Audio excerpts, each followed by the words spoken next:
Heidi by Johanna Spyri. The little village of Dorfli was high up in the Swiss Alps. There were mountains all around it. Big, beautiful mountains with snow on them. The nearest mountain was called the Alm. High up on the Alm was a little wooden house. An old man lived there, alone, with his two goats. People called him Almopa. He had quarreled with the people of the village, and now he never spoke to anyone. People told terrible stories about him. When he was a young man, he had lost all his father's money and had gone away to a far country. Nobody really knew what he had done there. But in the end, he came back with a son but no wife. Everyone liked Tobias, the son. He got work in Dorfli, and then he married a girl from the village. Her name was Adelheid. Soon they had a child, a little girl. They named her Adelheid too, but they always called her Heidi. Heidi was only a year old when Tobias was killed. He was working in a house and a big piece of wood fell on his head.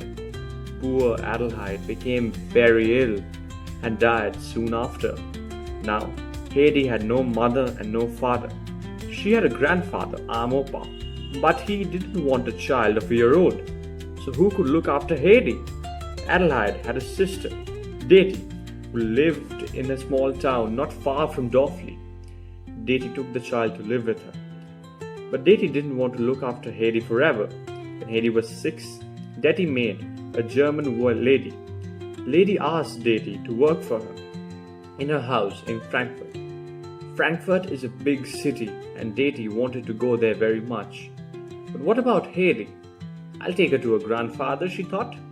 He can look after her. So one day in June, Deti brought Heidi back to Dorfli. She walked quickly along the village, pulling Heidi along. She didn't want to answer a lot of questions. But a woman saw her and called out, "Deti, is that your poor sister's child? Where are you taking her?" "To Almopa," said Deti. "You must look after her now. I've got work in Frankfurt." "What?" the women cried. "That terrible old man who never speaks to anyone and never goes to church? What will he do to the poor child? You can't leave her with him." But Deti didn't stop. They went up on the mountain. The sun was hot and Heidi's face was red. She was wearing all her clothes at once, 3 dresses one over the other. After 40 minutes, they came to a little wooden house on the mountain side. It had a broken door, and there were holes in the roof. "Is that grandfather's house?" cried Heidi. "No, his house is higher up," said Deti. "That's Goat Peter's house." "Who's Goat Peter?" "Oh, he's dead now. His wife and her old mother live there, and his son. He's called Goat Peter too. He takes all the goats from the village up the mountain every day."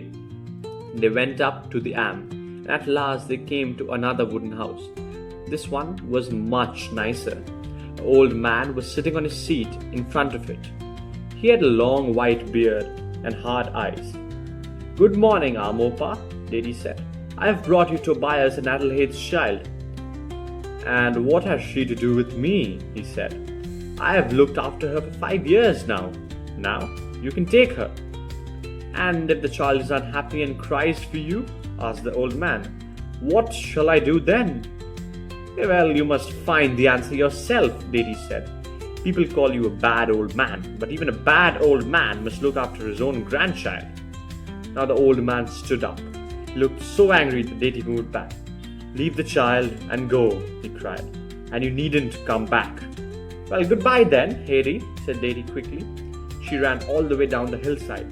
She had done what she wanted, but she was not very happy about it. Now Heidi was alone with grandfather.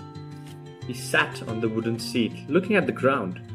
He didn't say a word. Heidi walked around the outside of the house.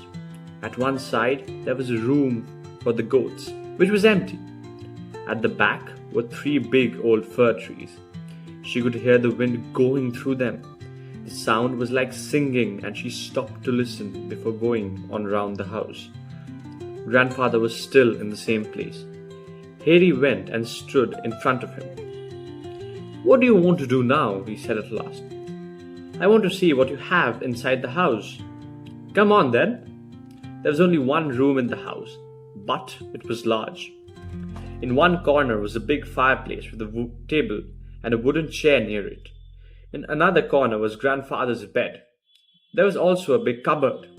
It had everything in it that he needed: a few clothes, bowls and plates, bread, cheese and dried meat.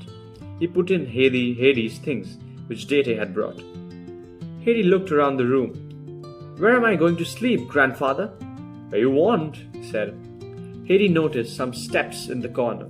She climbed up them and found herself in a room under the roof. There was hay all over the floor and it smelled good. From a window in the roof, she could see the mountains. "I'm going to sleep here," she called. "It's nice here. Come and see how nice it is." "I know, I've seen it before," he answered. Heidi made a little bed for herself out of the hay. Then she called to grandfather to bring her some sheets. He had no sheets, but he found some pieces of hard brown cloth. He brought them up and laid them over the hay. "It's a lovely bed," Heidi cried. "I want to go to bed in it, but it's not night time now." "I think we should eat first," grandfather said, and they went down the steps. Grandfather made the fire burn well. Then he cut a big piece of cheese. He put it near the fire until it was golden brown on all sides. Heidi ran to the cupboard. She got out the bread and 2 plates and bowls and put them on the table. "So you can think for yourself," said grandfather. "That's good. Now where are you going to sit?" He put her onto his own chair. The table was too high for her, but the hot cheese and the bread was very good. Then grandfather filled her bowl with goat's milk. She drank without stopping until the bowl was empty. "I've never had such good milk," she said. When they had finished, grandfather cleaned the goat house. Then he found 4 long sticks and cut them so that they were all the same. He took a piece of wood and made 4 holes in it. Then he stuck the sticks into the holes, and while Heidi looked on in wonder, "What do you think it is, Heidi?" he asked. "It's a chair for me, because it's so high." Evening came, and the wind in the fir trees grew stronger. The sound made Heidi very happy. Suddenly she heard the sound of many feet. The goats were coming down from the mountain, running and jumping everywhere, and Goat Peter was among them. He was a big, strong boy of 11. They reached the house and went on down the hill. But one white goat and one brown goat left the others and ran to grandfather. "Oh, they're so pretty," Heidi cried. "Are they ours, grandfather? Are they both ours?" Yes. Go and get your bowl and some bread." He put the bowl under the white goat and began to milk her. Soon the bowl was full of milk. "Now eat and go to bed. Your night dress is in the cupboard. I must look after Snowy and Brownie." The goats followed grandfather into the goat house. Heidi finished her bread and milk and climbed up the steps to her bed in the hay.